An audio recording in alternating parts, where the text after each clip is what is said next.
Statistical techniques PC 040। आज की इस वीडियो में आप लोग को बताने वाली जो सारे इंपॉर्टेंट टॉपिक्स हैं, साथ के साथ मैं आप लोग को क्वेश्चन पेपर के सॉल्यूशन भी बताऊंगी। और एक और इंपॉर्टेंट चीज़ है जो मैं आप लोग को प्रोवाइड करूंगी, वो है आप लोग के जो है थ्योरी वाले क्वेश्चंस। ठीक है, मतलब इनके जो बेसिस पे जो थ्योरी आती है ना, जैसे टी टेस्ट क्या होता है, सी स्क्वायर क्या होता है, एन ओवर टेबल क्या होती है, और जितने बेसिक क्वेश्चन जो आप लोग के एग्जाम्स में आते हैं, मतलब थ्योरी बेस, वो सभी के आंसर्स भी प्रोवाइड करूंगी साथ के साथ। ठीक है, तो चलिए स्टार्ट करते हैं। पहले देख लेते हैं आप लोग के कौन कौन सी चीज़ें इंपॉर्टेंट हैं। देखो ऊपर की तरफ से मीन मीडियन मोड, दोस्तों मैंने यहाँ पे क्यों हाईलाइट किया है। आप बोलोगे बहुत ही छोटी चीज़ है और एग्जाम्स में आती होगी कि नहीं आती होगी। पहले आप मेरी बात को सुन लो, उसके बाद में आप लोग किसी और बात पे डिस्कस करना। कोई और डाउट्स आप लोग के हो तो नीचे कमेंट बॉक्स में कमेंट करना। मेरा डाउट जो है आप लोग को मैं पहले क्लियर कर दूँ कि मीन मीडियन मोड जो पहला क्वेश्चन है, ये बहुत ज़्यादा इंपॉर्टेंट है, क्योंकि यहाँ पे जो क्वेश्चन आप लोग के एग्जाम्स में जब दिए जाते हैं ना, तो ये यहाँ पे जो क्वेश्चन दिखाई दे रहा है मीन मीडियन मोड वाला, ये एग्जैक्टली आता है, बहुत आसान तरीके से आता है, अनग्रुप्ड डाटा से आता है। ठीक है, और ग्रुप्ड डाटा भी कभी कभी प्रोवाइड करते हैं, तो दोनों में से किसी में से भी आ सकता है, जिसमें ये बोला जाएगा कि mean median mode find out करो। अगला क्वेश्चन है फ्रीक्वेंसी डिस्ट्रीब्यूशन टेबल वाला। आपको टेबल प्रोवाइड की जाएगी, जिसमें आपको फ्रीक्वेंसी निकालनी पड़ेगी। ठीक है, इस तरीके के क्वेश्चन आते हैं एग्जाम्स में। आपको अभी दिखाऊंगी, आपके पेपर में रिसेंटली में जो दिसंबर के टाइम पे एग्जाम हुआ था उसमें आया भी था। ठीक है, इसके बाद हिस्टोग्राम वाला क्वेश्चन डेफिनेटली कर लेना, क्योंकि हिस्टोग्राम आप लोग का ग्राफ है और ग्राफ में से क्वेश्चन आते हैं। और ये हिस्टोग्राम का मैं बता दूं, अगर नहीं देखो पिछली बार आया था, इस बार शायद ना आए और हो भी सकता आ जाए, तो आपको कुछ छोड़ना नहीं है, इसलिए बता रही हूँ। स्टैंडर्ड डेविएशन में आप लोग का ज़्यादा इंपॉर्टेंट है, ये क्वेश्चन आते आता है, चाहे घुमा फिरा क्या है, लेकिन आता ही है स्टैंडर्ड डेविएशन का। एन ओवर टेबल फिक्स है, कैसे भी क्वेश्चन घुमा घुमा के दे, लेकिन देगा ज़रूर। ठीक है, प्रैक्टिस कहाँ से करनी है, लास्ट 5 साल के पेपर से एन ओवर टेबल की प्रैक्टिस करनी है। इसके बाद जो है CHI स्क्वायर, इस क्वेश्चन को भी डेफिनेटली करना है, क्योंकि एग्जाम में हर बार आता है, हर बार की बात है, ये आते हैं। इसके बाद T test, Z test, F test, इनमें से कुछ भी दे सकते हैं, इनमें से कोई 2 दे सकता है, इनमें से कोई भी आप लोग का जो है तीनों की तीनों भी दे सकते हैं, कुछ कह नहीं सकते, लेकिन तीनों ही इंपॉर्टेंट है यहाँ पे बहुत ज़्यादा। सैम्पलिंग डिस्ट्रीब्यूशन में आप लोग को अनग्रुप्ड डाटा से क्वेश्चंस प्रोवाइड कर सकते हैं, और ये आप लोगों को करना बहुत ज़रूरी है। मैं इसके क्वेश्चंस दिखाऊंगी, कैसा क्वेश्चन आता है, आप उसी तरीके से इसे स्टडी करें। प्रोबेबिलिटी की बात करें, प्रोबेबिलिटी बहुत ज़्यादा इंपॉर्टेंट है, आप लोगों ने ऑलरेडी इसके बारे में पढ़ रखा होगा। जैसे मैन्स होते हैं, 4 मैन हैं, 5 वुमेन्स हैं, उन्हें कैसे हम अरेंज कर सकते हैं, और इसी तरीके के काफ़ी सारे सवाल जो लास्ट ही पेपर्स में आए ना, बस उनको करना, उनको करने से आप लोग की प्रैक्टिस हो जाएगी। ठीक है, रिग्रेशन की तरफ आते हैं। रिग्रेशन बहुत ज़्यादा इंपॉर्टेंट है, एग्जाम में डेफिनेटली आता है रिग्रेशन से क्वेश्चन।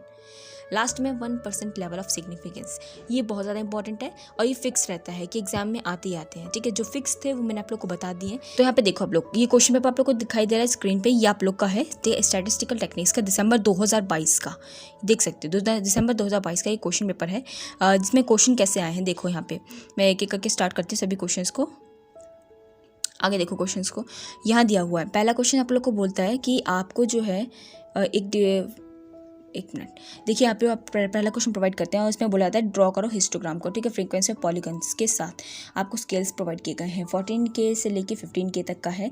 हिस्टोग्राम आप लोग को पता है ना, हिस्टोग्राम एक बार की तरह होता है, बनता है, और हिस्टोग्राम में जो होता है ना, गैपिंग नहीं होती। ठीक है, इस तरीके से बार एक साथ जो है बनाए जाते हैं।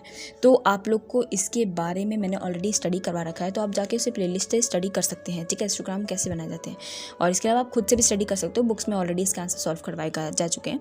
और आप नहीं तो जाके यूट्यूब पर फाइंड आउट करो, बहुत सारे लोगों ने स्टडी करवा भी रखी है, आपको जिसका समझ में आता है आप उनसे स्टडी कर सकते हैं।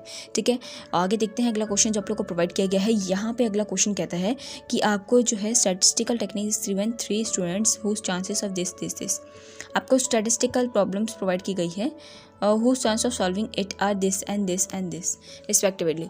ये क्वेश्चन आप लोग का जो है सॉल्यूशन है, इसका मैं आपको बता देती हूँ। इसका सॉल्यूशन आप लोग को बुक्स में मिल जाएगा, बुक्स में से फाइंड आउट करना है एग्जैक्टली इसका सेम क्वेश्चन का आंसर्स प्रोवाइड किया गया है, तो बुक्स में आपको मिल जाएगा इसका। ठीक है, ब्लॉक 1 में से ही है। आगे तो चलते हैं प्रोबेबिलिटी। देख सकते हो ये सेकंड क्वेश्चन जो आपको दिखाई दे रहा है ना, जिसमें कि आपको सेपरेटली क्वेश्चन प्रोवाइड किया, what is probability that the problems will be solved, what is the probability that only one them will be solved correctly. आपको जो ये स्टेटमेंट दी गई है ना ऊपर की तरफ, देख सकते हो ये स्टेटमेंट, इसके बिहाफ पे आपको क्वेश्चंस प्रोवाइड किए गए हैं, आपको बस इनके आंसर्स को देना है, दैट्स इट। इतना सही क्वेश्चन आप लोग का यहाँ पे आया हुआ है। आगे तरफ चलते हैं, तो ये क्वेश्चन अगला कहता है कि आप लोग को यहाँ पे मीन मीडियन मोड, ये क्वेश्चन निकाला है, मीन मीडियन मोड वाला है। ठीक है, तो आपको मीन मीडियन की बात बोल रहा है, है फाइंड आउट करने के लिए। तो जैसे मैंने आप लोगों को बता दिया कि मीन मीडियन मोड बहुत ज़्यादा इंपॉर्टेंट है, उसका निकालना आना चाहिए। इसके बारे में मैंने ऑलरेडी स्टडी भी करवा रखा है, आप जाके देख सकते हो, मैंने बहुत शॉर्टकट से बताया हुआ है, आप आराम से उसे कर सकते हैं देखने के बाद। इसके बाद जो अगला क्वेश्चन है ये आप लोग देख सकते हो, ये आपका जाना पहचाना क्वेश्चन है जो MC013 डिस्क्रीट मैथमेटिक्स में भी ऑलरेडी आया हुआ था, और आपने अगर स्टडी नहीं किया था तब के टाइम पे तो अब स्टडी कर सकते हैं। आपको लास्ट ईयर पेपर्स में भी बहुत सारे ऐसे क्वेश्चंस मिल जाएंगे प्रोबेबिलिटी के, और इसका सॉल्यूशन आप लोग को आपकी बुक्स में मिल जाएगा, ठीक है, प्रोबेबिलिटी का। और इसके रिलेटेड जो क्वेश्चन है प्रोबेबिलिटी के, आप इसे फाइंड आउट कर सकते हो कहाँ पे, यूट्यूब पे बहुत सारे लोगों ने पढ़ाया हुआ है प्रोबेबिलिटी के इस टाइप के क्वेश्चंस, आप स्टडी कर लेना, मिल जाएगा आप लोग को, ठीक है। और इस क्वेश्चन को इस तरीके से ही जो है फाइंड आउट करना, तभी आपको मिल जाएंगे इस तरीके से, ठीक है। इसके अलावा जो है नेक्स्ट क्वेश्चन आप लोग को बोलता है construct the sampling distribution of this process. Sampling distribution वाला क्वेश्चन भी आता है जिसमें कि आपको ये देखो 4 टेस्ट दिए गए हैं, टेस्ट के बिहाफ पे आप लोग को क्वेश्चन को सॉल्व करना है, ठीक है। टेस्ट आप लोग को नहीं पता होगा, मैं बता देती हूँ आप लोग को। ये जो आप लोग का Z टेस्ट है, T टेस्ट है, ठीक है, ये F टेस्ट है, इन टेस्टिंग वाले जो टॉपिक है आप लोग का, इसमें आप लोग को ये क्वेश्चन एग्जैक्टली बुक में मिल जाएगा, और ये डेफिनेटली है भी, बुक में आप लोग फाइंड आउट करो, बुक में मिलेगा पक्का, ठीक है। नीचे तो चलते हैं हम लोग आके नेक्स्ट क्वेश्चन की तरफ। वो है आप लोग का प्लॉट करने के लिए दिया गया है जिसमें कि वाई और एक्स की रिग्रेशन लाइन के थ्रू आपको सॉल्यूशन बोला गया, मतलब रिग्रेशन वाला क्वेश्चन है, और ये भी आप लोग के सॉल्यूशन आपके बुक्स में अवेलेबल हैं, और इनकी स्टडी करनी है, कैसे होंगे क्वेश्चंस कैसे नहीं होंगे एग्जैक्टली समझना है आप लोग को, तो जाके आप लोग यूट्यूब से स्टडी कर सकते हैं। बहुत सारे लोगों ने इसे स्टडी करवा भी रखा है इन क्वेश्चंस को, ठीक है। तो वहाँ पर आप लोग को सब डिस्कशन हो जाएगा। मैं मेनली आप लोग को यहाँ पे सभी क्वेश्चन दिखा रही हूँ, इनका स्क्रीनशॉट ले लें एंड इन सभी क्वेश्चंस को डेफिनेटली करके जाए एग्जाम्स में। अब बात आती है मेन क्वेश्चंस की, जो कि आप लोग के आते हैं थ्योरी बेस्ड।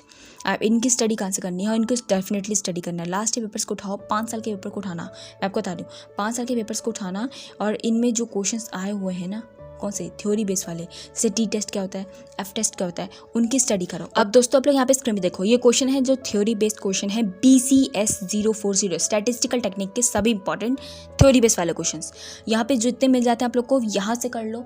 और अगर आपको कुछ भी कहीं से नहीं मिलता है तो आप लोग क्रोम पे जाना और सर्च कर लेना, आपको Z test, T test etcetera जो भी आप लोग को डीपली वे में भी समझना है ना, आप वहाँ समझ सकते हो। और नहीं तो अपनी बुक्स को उठाना, बुक्स में आप लोग के जो भी चीज़ें, जो भी आपको टॉपिक समझ में आता है, जो आपको लगते हैं, वो सब चीज़ आपको वहाँ मिल जाएगी।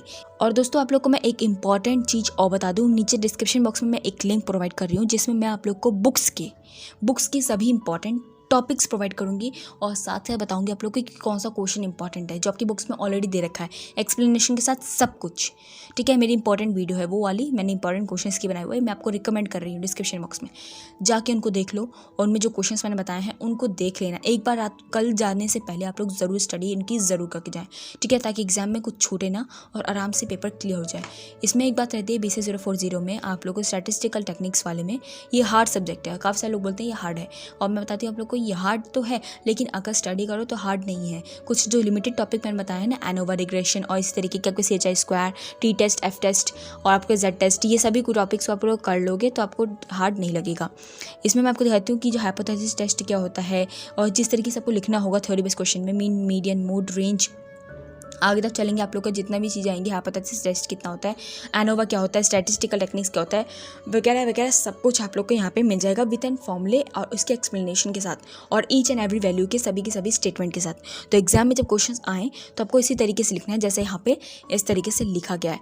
और रही बात फॉर्मूले की, तो फॉर्मूले का एक पेपर आप लोग पेपर चार्ट बना लो, Z टेस्ट का क्या फॉर्मूला होता है आप लोग का, T टेस्ट का क्या फॉर्मूला होता है, F टेस्ट का क्या फॉर्मूला होता है, एनोवा का क्या फॉर्मूला, रिग्रेशन का क्या फॉर्मूला है। फॉर्मूलेस का आप लोग को चार्ट बनाना बहुत ज़रूरी है, ठीक है। फॉर्मूलेस का चार्ट इसलिए बनाना ज़रूरी है ताकि कल के एग्जाम में जाने से पहले आप लोग रिवीजन कर सको, और फॉर्मूले आपको लिख के याद भी हो जाए। क्योंकि फॉर्मूले अगर कुछ भी नहीं आता ना, क्वेश्चन सॉल्व करना नहीं आ रहा, आपको फॉर्मूला पता है ना, Z टेस्ट का क्या होता है, T टेस्ट का क्या होता है, या F टेस्ट का क्या होता है, आप वो लिख देना और सभी का एक्सप्लेन कर देना। जैसे कि इस जो है, जैसे कि ये इसका मीनिंग क्या होता है, ठीक है। और जैसे कि यहाँ पे दिया गया, मैं आपको दिखा देती हूँ ऊपर की तरफ, जैसे एग्जांपल्स के रूप में ये देख रहे हो। अब यहाँ पे F का जो है फॉर्मूला दिया गया अलग से, और यहाँ पे SSC का मीनिंग दिया गया, M का मतलब क्या है, K का मतलब क्या है।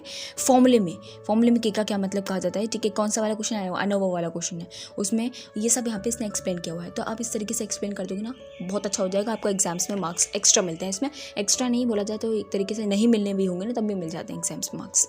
कुछ डाउट्स हो तो कमेंट बॉक्स में आप लोग कमेंट कर लीजिएगा। मिलते हैं नेक्स्ट नेक्स्ट वीडियो में आप लोगों के साथ। और एक और बात है, जो भी चीज़ कहीं से नहीं मिलती है आप यूट्यूब पे फाइंड आउट करो, वीडियोस फॉर्म में है, बहुत लोगों ने बनाई हुई है, आपको जिसका समझ में आता है आप स्टडी कर सकते हैं। और एक बात बोलूँ, एग्जाम का टाइम है, 1.5 या 2 में करके आप सभी की किसी की भी वीडियो देखते हो आप देखो, ठीक है। फटाफट से आप लोग का खत्म होगा, टॉपिक से टॉपिक आप लोग खुद स्टडी कर सकोगे। तो आज के लिए बस इतना ही। इस वीडियो में मैंने आप लोगों को जो बताया सभी चीज़ें इंपॉर्टेंट थी, और कुछ डाउट्स होते हैं तो इससे रिलेटेड कमेंट बॉक्स में कमेंट कर सकते हैं। मिलते हैं नेक्स्ट वीडियो में, कुछ और डाउट्स हो तो पूछ लेना।